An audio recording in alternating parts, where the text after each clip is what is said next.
Hi, Caleb with Brownells here, and in today's video we have something a little bit different prepared, something a little bit out of the norm of what we normally got for you. And the reason we're doing this video is because I've been getting a lot of questions, especially on social media, about what gear I've been using specifically in the recent Cornfield Brutality games we hosted here at our Big Springs range. Now, Cornfield Brutality, if you're not familiar with it, it's a shooting competition that's put on by InRange TV and those guys over there. And to describe it, it's a pretty varied competition. There are a bunch of different divisions. You have everything from guys shooting old Mausers in a division, all the way up to people kitted out in the Armored Plus P division, which is obviously the division I shot in. So, just to kind of preface everything here, I shot in the staff match, which was for all the people that were working the competition the following days. We had a staff match before, and that just kind of helped us shake out, the flow of things before we actually had everyone come through and shoot. And I did end up blowing out my knee in the staff match, which, not gonna lie, kind of sucked. But it was an old injury from being, blown up in Afghanistan and whatever. Anyways, that's another story for another day. And before I go through every piece of gear, it's important to point out that this is actually one of the few videos we've ever done where you're not going to be able to get all of this here at Brownells. I had to outsource a lot of this stuff. And yes, I pay for my own gear, so we'll go ahead and squash those comments, even though they're still going to be down there, whatever. Anywho, let's jump right into it. Let's start at the feet. So the boots I was using, it's the Viktos Johnny Combat Boots. And honestly, this is probably the most comfortable boot I've ever put on in my life. And I say combat boot, I don't think they actually meet the spec for a military combat boot, which is probably why they're so comfortable. But these boots are awesome. So obviously made by Viktos, so you know where to find those. And then moving on from the boots, I guess we can talk about who wears the pants. I'll show you some pants. So these pants here are the Fjäll Vidda Pro Ventilated. Probably the best thing to ever come out of Sweden, other than like IKEA or Swedish meatballs or something like that. All that stuff's delicious, and the pants are great. These pants here, if you're familiar with the USEC K4s and Escape from Tarkov, these aren't those pants, but these are very similar to those pants. Not the reason I bought these pants, okay? But they're made out of the G1000 material, which is super comfortable. These pants are extremely breathable, and it was super hot out there, so I really appreciated that. Reinforced knees. Down here at the bottom, you have these handy-dandy little straps that you can cinch around said boot. And they also have, try and get you to see this here. That's actually a lace clip, so you can hook these into your boot laces, and that'll prevent your pants from coming up. So these are actually like outdoor type hiking pants, but they serve extremely well as a tactical pant, if you will. They have these ventilated areas here, so you can unzip these, get a little bit more ventilation. The actual seat and crotch area are stretchy, so that makes them even easier to do weird shooting positions in. And yeah, so those are, I'm sure I'm missing some features on this. I mean, these things are loaded with features, but these are the pants I used, and these pants are awesome. So you'll see I already have a belt attached to them. This belt obviously is not part of the pants. The belt is actually part of the next piece of gear I'm going to. This is an inner belt, which is why it kind of looks like Velcro here. It is Velcro. Or hook and loop, if you will. So let me set these aside. So that belt, that inner belt, will actually attach to this outer belt system, which is this whole belt system I have right here. So let's talk about the actual base belts. So I'll flip it over here so we can just focus on the belt. So this belt here is the Ferro Concepts Bison Belt. I did a lot of time and research, trying to figure out what belt I was actually going to use for this, or what my next belt was going to be. I had some war belt or battle belts or whatever you want to call them before this one, but they were a lot bulkier. This one is super slick, super lightweight, but it's still super rigid, which was a key thing I was looking for. This smaller belt's actually more rigid than a lot of my larger belts, which is, I mean, a huge plus there. So that's the belt, and on the belt you have loops where you can weave in MOLLE type gear. So super versatile there. Cobra buckle. So Cobra buckle system, I think, is pretty much a must-have for any belt setup like this. And this one is an actual Cobra buckle. Obviously, because it's made by Ferro Concepts, they wouldn't use a knockoff buckle like you see on a lot of your Amazon belts. But we're not here to talk about the Amazon belts. We're here to talk about good gear. So let's continue forward. Let's talk about mag pouches. This is something I got a lot of questions about, what mag pouches I end up going with. And these are the Esstac Kywi's. And I fell in love with these mag pouches. Mags come out easy enough, they go in, and when they're in there, they're not going anywhere. I did a lot of running, diving, crawling, crazy stuff, and didn't even come close to losing the magazine. And then moving on from there, I'll talk about kind of my arrangement after I go through what products are on here. So moving on from there, we have a Spiritus Systems JSTA Pouch. Now the JSTA Pouch is awesome because you have this back pocket here that's always open. You can see I have a multi-tool and a tourniquet in there. But this back pocket's always open, has hook and loop on both sides. And in it, I have a single mag insert, also made by Spiritus Systems. You can put magazines in there. I've actually been keeping a multi-tool in there. And sometimes, depending on what course I was shooting at Cornfield Brutality, I pulled out the multi-tool and stuck an extra mag in there, just in case I thought I might need it. Because I'm that kind of pistol shot, I may very well need extra ammo to get through a course. And then moving on from that, I have this tourniquet here. The tourniquet's not just sitting in there, it's in a Kydex holster. And this Kydex holster here is made by Eclipse Holsters. And let me actually go ahead and pull this out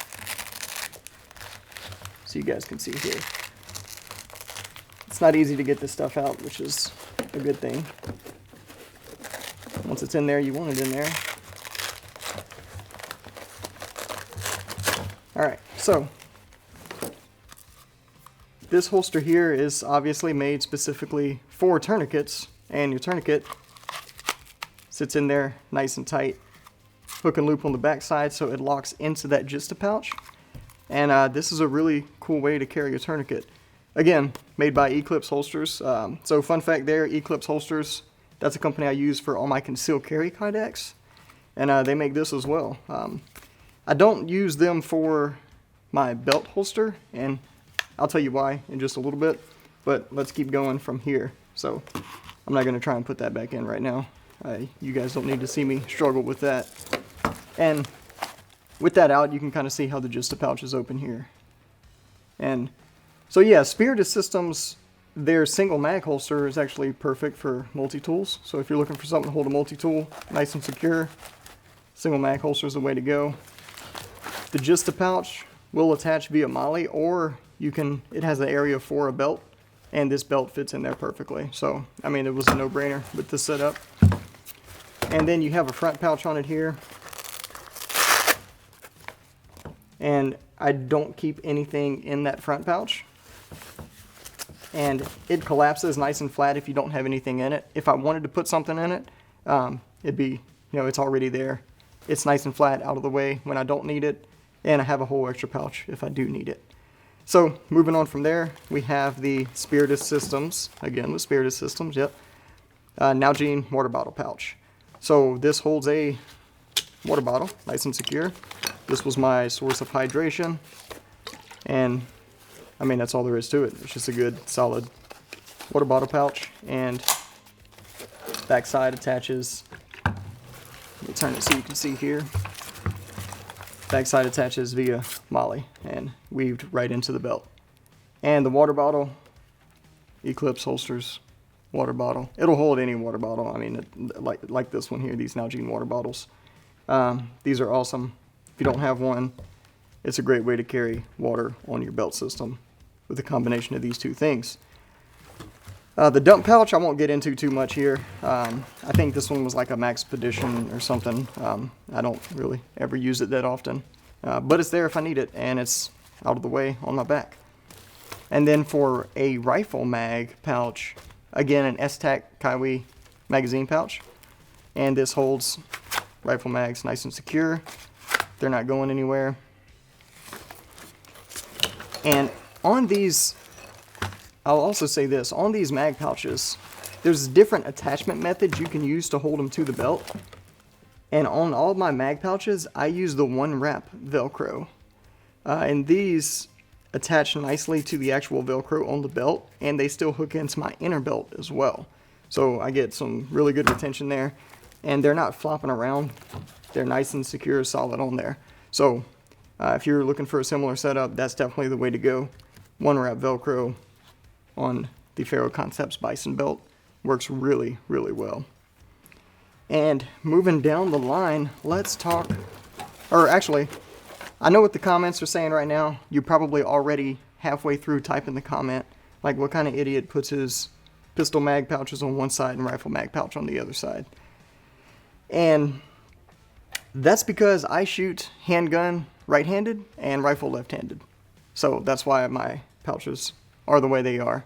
And no, this doesn't get in the way of my pistol draw, because when it's contoured around my body, I have plenty of room to grab my pistol without interfering with the magazine pouch whatsoever. So before you hit submit on that comment, there's why, okay? Don't beat me up too bad. I know I'm weird for, you know, shooting the way I shoot, but I shoot well that way, so get off my back about it. Alright, moving on to the actual firearm or handgun holster setup. So the gun itself, P226 Legion series. With fiber optic sights, I changed out the sights to adjustable sights on there because I'm mostly running this gun in these types of scenarios now. This made it just a little bit easier. With that, I have a 20 round magazine, and this holster is the Safariland ALS. The reason I love this holster so much and the reason I went with it is because of that ALS system. When you go to draw your firearm, you just hit this thumb piece right here, and it's all one smooth draw motion. So the firearm is locked in there. There's actual active retention until you hit that button to pull the firearm out. And then also the Safariland quick attach system here, so I can just slide my gun on and off the mounting system as I need to, and I'll go ahead and set that aside. And then a True North Concepts mounting system for that to actually mount it to the belt. So I have all these things here, and then with that also the leg strap to keep my gun from flopping around while I'm running, because I just hate the way that feels while I'm in a full sprint and I can feel my pistol slapping me on the thigh. I like to be slapped on the thigh, but not by my pistol while I'm running. You know what I'm saying? Alright, moving on from there, let's talk about gloves. So my gloves are just some standard Magpul gloves. We did a video previously talking about shooting with gloves on. These are the same gloves from said video. Yes, I actually use the products I talk about. I know, shocker there, someone on the internet that does that. Then moving on from there, I have them dangling on I think this is like a Brownells keychain. I don't know, but it fit perfectly on this belt. Had a nice buckle on it, so I was like, I'm using that. So yeah, this is available at Brownells somewhere. I don't know what product number. And anyways, don't even try and dig into that. Now, let's move on to one of my favorite pieces of this actual kit, and that's going to be this knife. So one of the requirements for the course was that you have to have a fixed blade knife with an actual blade length of at least 4 inches. And I have this custom tactical Tanto here with blue micarta grips. This knife is made by Francois Kotze. He is a custom knife maker out of South Africa.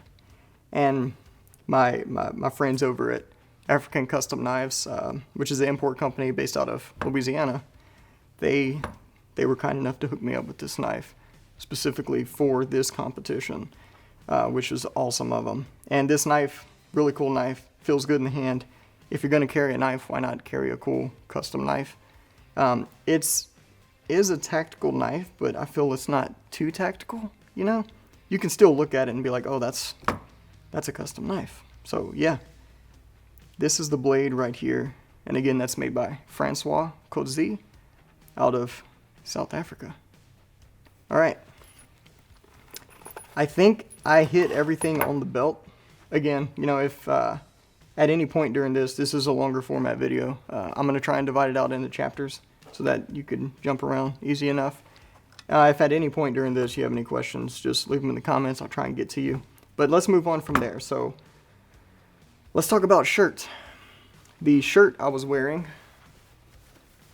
is, get it pulled up here, that's backwards, all right. Velocity Systems, I think this is called their rugby shirt. It's like a jersey material, super breathable, super lightweight.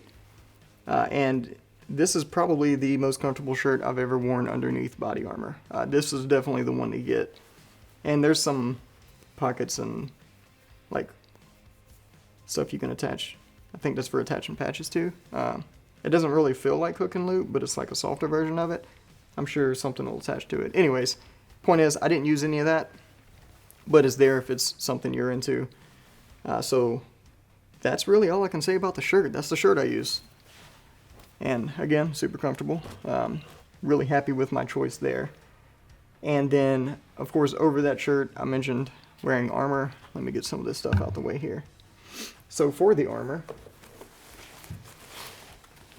me pull this back.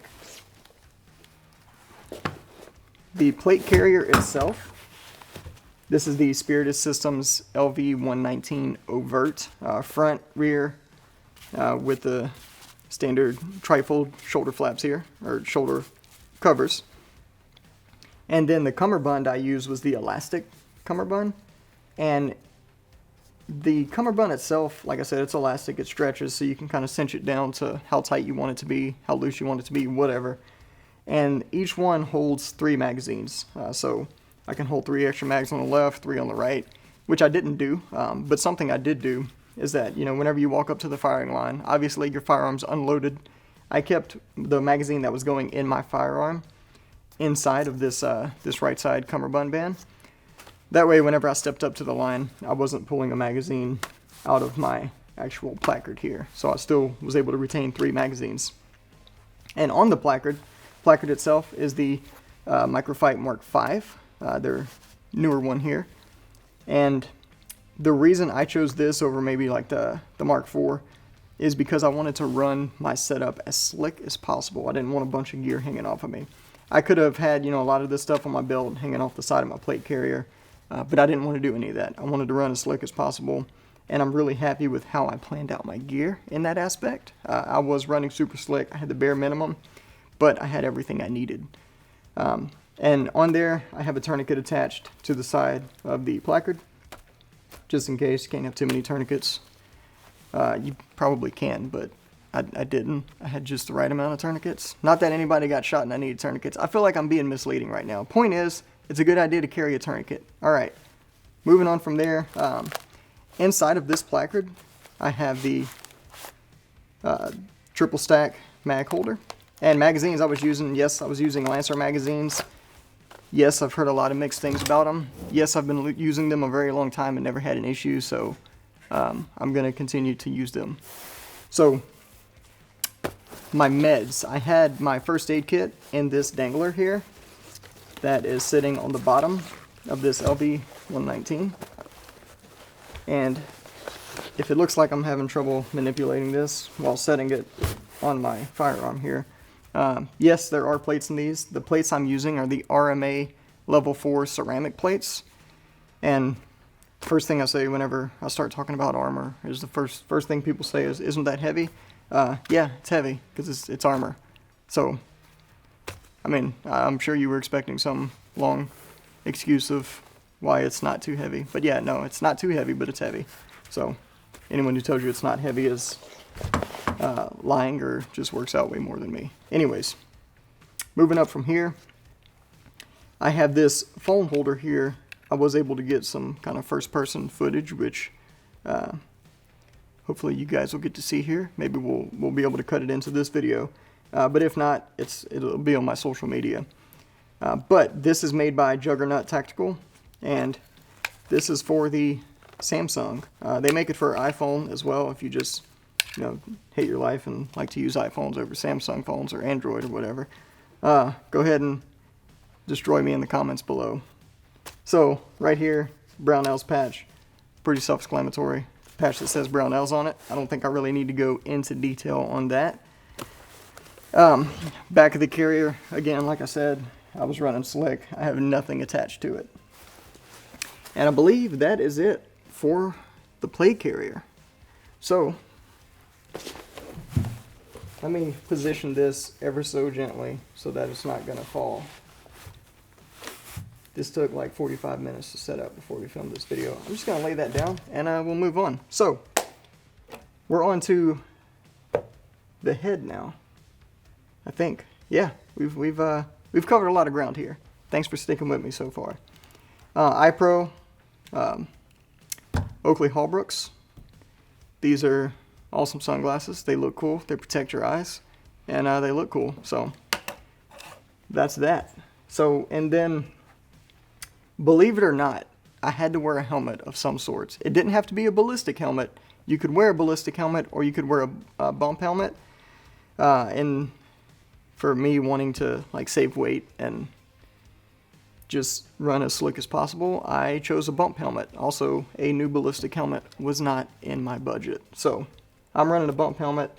I did not have my hair done, believe it or not. My hair, you know, I looked like, I just looked like a scrub out there, you know. My hair was not as magnificent as it is right now. But, with that being said, I wore a few things on my head.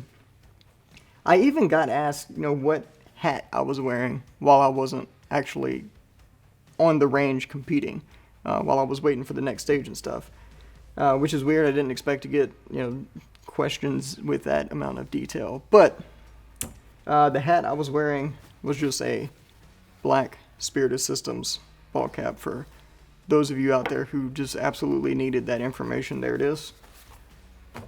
And then the almost last thing we'll cover here, last thing I was wearing on my body, I should say, that we'll cover is the actual helmet.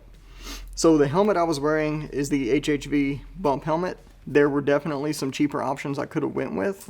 There's a lot of your airsoft bump helmets on Amazon and stuff, places like that. I could have used one of those and still been within the rules, but I wanted something just a little bit better than that. So this is the Hard-Headed Veterans bump helmet.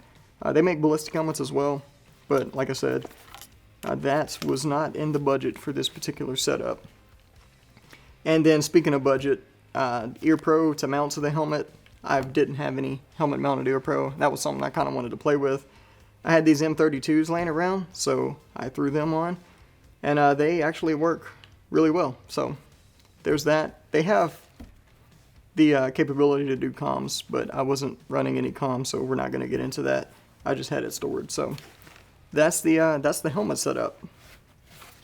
All right, and the last thing we will touch on briefly is just going to be the rifle. The rifle itself kind of deserves its own video, so I'm not going to try and tie it into this one. But this is the firearm I was using. This is also the same gun I'm going to be using for the tactical games. That's what I actually originally built it for. But with this other competition popping up, I was like, yeah, this would be a perfect time to break it in. The rifle did great. As far as reaching out and touching all the way, I think the longest shot we made was only like 300 meters, but had no issue whatsoever doing that. And that's the rifle. Like I said, we'll do a whole dedicated video just on the rifle itself to kind of give you guys a full overview of what's going on here, because there's a lot going on this gun. And that's the complete setup. So if you have any questions or comments, want to know where I got a particular piece of gear, just let me know in the comments down below. Also, feel free to reach out to me on social media as well.